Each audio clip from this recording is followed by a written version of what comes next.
I thought I was dead. After coming home from a night out, paralytic, stoned out, so messed up, I wanted more because I was a drug addict.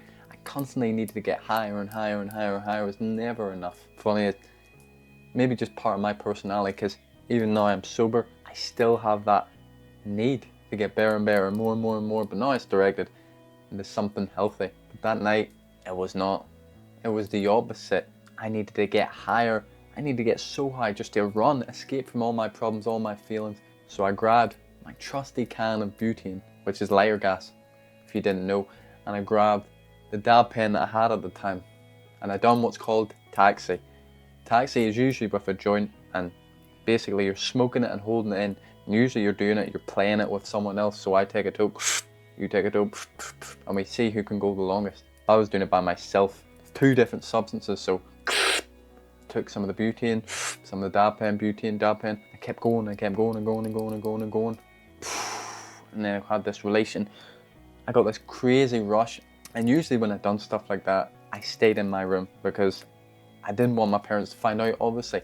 But this time, for whatever reason, I wandered out my room. And that's when it hit me. I thought I was in hell. For whatever reason, the thought came to me, I was in hell. And then when I looked out the window, I seen nothing. Now, yeah, it was dark. I was probably just being blind, but it looked like nothing. It looked like there was nothingness. And I was convinced that was it. I was in hell. I was convinced forever I was trapped in this house alone. And of course that was hell. So I started screaming, shouting, what the fuck? No way, no way. I was fully convinced that I'd messed up one too many times. And then my dad came around the corner looking so angry. What are you shouting for? Because it was nighttime. And the relief that came over me. Oh my God. But that shook me. Honestly, afterward I was crying and everything because it felt so real. And of course this is what drugs, drink does to you. It messes with your mind, confuses you, it makes you think things that aren't real are so real, they're so painful, when in reality it's all in your head. I mean, this is a great metaphor for substance abuse. And even if you're just drinking a little bit on the weekend, doing a little bit of coke, weed, whatever, a couple times a week, you're still abusing it. Recreational use is abuse. See, we're just escaping our feelings. And this puts us in living hell. And just like that night, it may not be fully real, it may not be physical. You may not have flames coming up around you, you may not have the devil laughing in your face, but it feels so real. Nothing could be wrong, your life could be great, perfect on the outside, but on the inside you're on fire. Because you see, when we run from pain, when we try and escape through these vices, these substances, we put it all on hold. We press pause, we can't work through it, we can't let go of it. In fact, usually it gets stronger and stronger and stronger and stronger. And this is why almost any addict is completely depressed, because all those feelings, all those negative feelings are getting stuck. They're not able to pass through because we can't face it. To get through these things, we need to face them. We need to work through them. We need to find healthy ways to cope. But because of the society we live in today, instant gratification is pushed on us. From people trying to make money, from other people in that same position, suffering, and they want to put that suffering onto someone else. And we get confused. We think this is the way, this is how we cope with our problems. But it's not.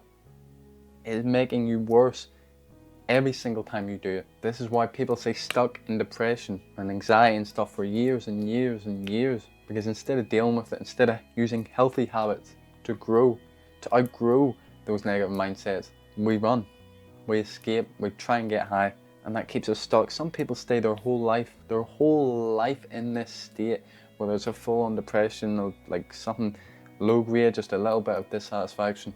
And yeah, a lot of people will say that depression is the reason why they run to this stuff. But you want to know something I realized about depression, a depressive state recently? Now, I don't believe depression is this disease. Same with addiction. People talk about depression, addiction, stuff like it's a disease, like we catch it. It's not. It's just a state that we are in at that period of time, which means we can get out of it. But I have been off and on since I was about 17, which is when I was doing drugs. I've been going through states of depression. You know, when I was doing drugs, it was constant. It was all day, every day. And after I got sober, it was on and off. And then sometimes that made me doubt, of course, was it even worth it? 100%. I made it a lot better. Back then, you know, when I was still feeling down, I never said I was depressed because it wasn't constant like it was when I was addicted to drugs, but I was doubting what was the point, and it took me a long time, up until last week, to realize my problem. See, what is depression? It's just selfishness. I realized this. All of these horrible, these negative thoughts I was having, like I wasn't enough, I didn't have enough, I need more, etc., etc. That's all it really was. It was me being ungrateful for what I have, being entitled and being selfish. Just me, me, me. If you're depressed, you'll know it. If you listen to a depressed person's thoughts, it's all selfish. And through realizing this, through letting go, I've been happy. I've been through a whole week and haven't felt depressed once, which is a record for me. I know it will take time, but you need to just, instead of focusing on me, me, me, me, which is our natural state, so it is difficult, instead of thinking, how can I get this and that? What's the next step between my goals? Next step towards my goals? Think, how can I help others today? What can I do that would benefit the world? See, the reason we get into any addiction is because of our feelings. We're so selfish and caught up. It's not your fault. This is just the way human nature is. This is why we've survived so long. But we can move past it. We can grow past it and see the world as a whole. See that we are part of the world. We are part of this collection that is humanity. And then if you do that, getting sober will be far easier. Now, I didn't do it when I got sober. I was very selfish. I got out of it for very selfish reasons. I wanted to feel better. And that's fine. Everything starts off in that way. Everything starts off with me. But as you develop, as you go further and further, as you get your goals, you start moving past that and you start thinking of we. Remember, you're better than that bag. You're better than that bottle.